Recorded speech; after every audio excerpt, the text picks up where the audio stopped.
If you leave your king in the center this deep into a game, one check becomes a forced march straight up the board into checkmate. Watch. This is a titled arena blitz game.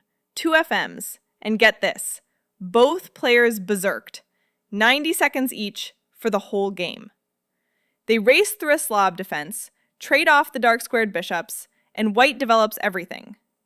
Except, he never castles. 15 moves in, look at this. Every white piece is out. The king is still standing on its starting square. Black's rook is glaring down this open file, straight at the white queen, so she has to move. Queen to d2 was the move. Solid, defended, keeping the king covered. Instead, the queen slides back to b1. And that innocent little retreat is where everything unravels. Because look what the queen left behind. This entire dark diagonal running from a5 straight into the white king. Queen to a5, check! And this one check is the whole lesson, because castling is illegal while you are in check. White's king is about to lose its escape forever. So the king has to shuffle. He picks f1. And just like that, castling is gone for the rest of the game. The rook in the corner? Buried. Now watch black pile on. The bishop comes to b5, staring straight through to the king. Because if white ever takes that bishop, the black queen recaptures, and that's check again on the very same diagonal. Now, white is worse here, but he's still alive.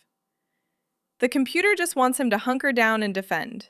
Instead, knight leaps to e5. And honestly, I get it.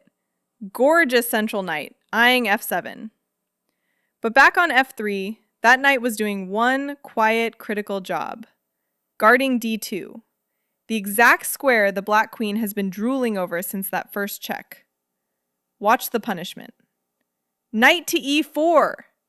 Now the queen threatens to crash into d2 with the knight escorting her in.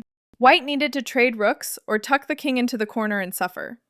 Instead, the king walks forward to e2 toward the black queen. Queen to d2, check. And understand, there is no path back home. Watch this. If the king retreats to f1, queen takes on f2, protected by the knight, checkmate, instantly. So backward is mate, which means the king has to keep walking forward. So up the board he goes. King to f3. Move 20, and a king is standing on f3 with the queen still on the board. Queen grabs the pawn on f2 anyway.